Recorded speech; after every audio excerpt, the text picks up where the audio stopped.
यह एक शिक्षाप्रद कहानी है। महाभारत का युद्ध धर्म और अधर्म का युद्ध था। कृष्ण पांडवों के पक्ष से थे, परंतु उन्होंने युद्ध में शस्त्र नहीं उठाने का निर्णय लिया था।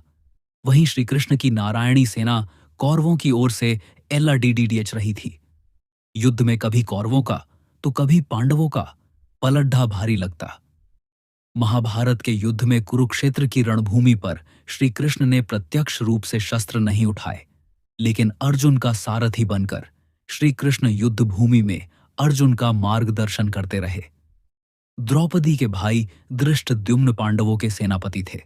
वहीं कौरवों की तरफ से गंगा पुत्र भीष्म सेनापति थे।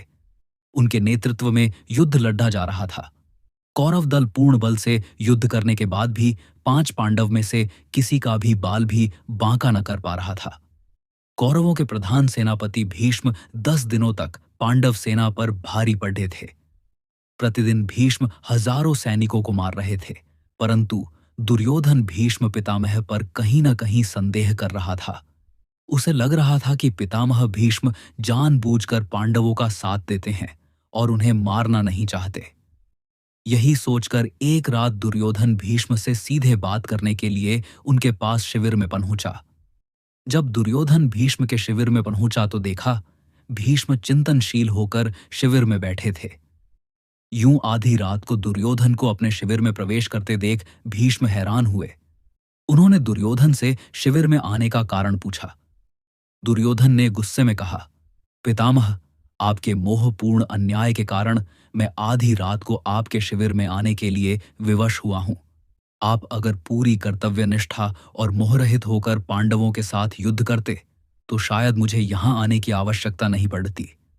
युद्ध शुरू हुए 10 दिन बीत चुके हैं, लेकिन आप अभी तक पांडवों को पराजित नहीं कर पाए हैं। आप संसार को दिखाने के लिए युद्ध का अभिनय कर रहे हैं। आपको आज भी पांडवों से अति प्रेम करते हैं और आप मेरे सेनापति होते हुए भी पांडवों को युद्ध जीतते देखना चाहते हैं। अपने बारे में दुर्योधन के मुख से ऐसी बात सुनकर पितामह भीष्म बहुत दुखी हुए। दुर्योधन के मुख से कटु वचन सुनकर भीष्म ने दुर्योधन से पूछा, तुम क्या चाहते हो पुत्र? दुर्योधन दुर्योधन ने कहा, पांडवों की मृत्यु, और इसके लिए आपको अपनी दिव्य शक्तियों का प्रयोग करना होगा। पितामह भीष्म ने अपनी शस्त्र विद्या का प्रयोग करते हुए सोने के 5 अचूक तीर निकाले और इसे अभिमंत्रित करके बोले, दुर्योधन, तुम व्यर्थ में संदेह करते हो। इन बाणों से कोई नहीं बच सकता। कल का दिन युद्ध का अंतिम दिन होगा। एक ही दिन में 5 पांडवों को इन बाणों से समाप्त कर दूंगा। फिर पांडवों के मरते हुए युद्ध का परिणाम तुम्हारे पक्ष में होगा। पितामह भीष्म की बात सुनकर दुर्योधन प्रसन्न हुआ, लेकिन अगले ही क्षण उसके मन में पितामह भीष्म के प्रति संदेह उत्पन्न हो गया। कपटी दुर्योधन भीष्म की बातों को सुनकर प्रसन्न तो हुआ, परंतु अब दुर्योधन को भीष्म की बातों में भी छल कपट दिखने लगे। दुर्योधन ने भीष्म से कहा, पितामह, आपकी योजना बहुत अच्छी है, किंतु मुझे फिर भी संदेह हो रहा है कि आप इतनी जल्दी और आसानी से पांडवों को मारेंगे। हो सकता है आप मोहवश या प्रेमवश उन्हें ना मार पाएं। अतः आप इन बाणों को मुझे दे दें। मैं युद्ध भूमि में आपको ये 5 बाण दूंगा और आपको आपके कर्तव्य की याद दिलाऊंगा। तब आप पांडवों का वध मेरे सामने कीजिएगा। दुर्योधन की बात सुनकर पितामह भीष्म ने 5 अभिमंत्रित बाण दुर्योधन को दे दिए।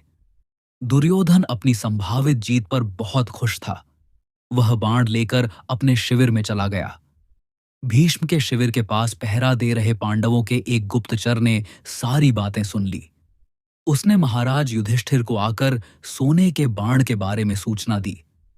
तब भगवान श्री कृष्ण भी वहीं थे।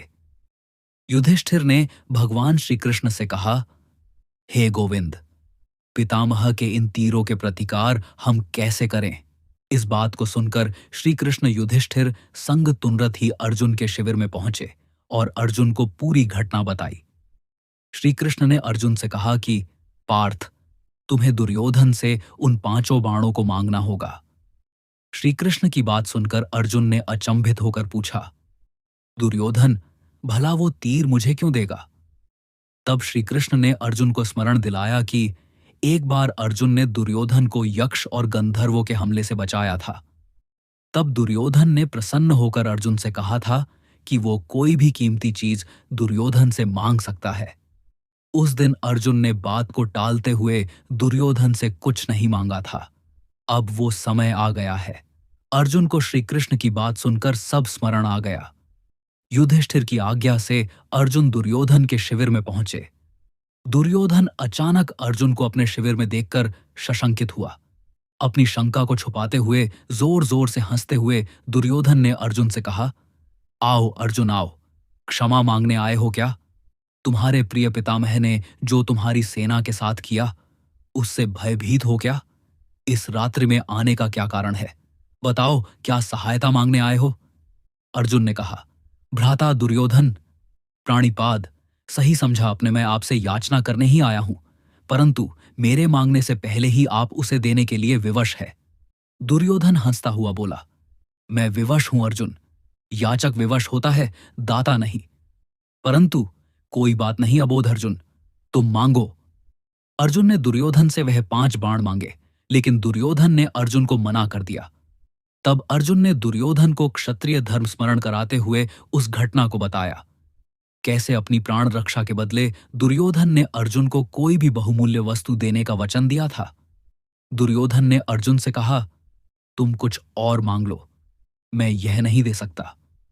तब अर्जुन ने कहा, यदि आप अपने वचन को पूरा नहीं करना चाहते तो कोई बात नहीं भ्राता, अब आपके पास कुछ बहुमूल्य है भी तो नहीं जो मांगा जाए। सामर्थ्य के अभाव में आपको पितामह के बाणों की आवश्यकता भी है।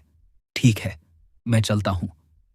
अर्जुन के कटाक्षों से दुविधा में फंसे दुर्योधन ने कहा, रुको अर्जुन, किसके पास सामर्थ्य नहीं है?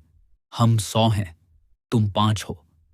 फिर ना चाहते हुए भी दुर्योधन ने 5 बाण अर्जुन को दे दिए। अर्जुन उन दिव्य बाणों को प्राप्त कर अपने शिविर में आ गए। इस तरह भीष्म से बाण लेने की गलती दुर्योधन पर भारी बहुत पड्ढी और पांडवों की मौत टल गई। महाभारत के युद्ध के अंत में पांडवों की जीत हुई।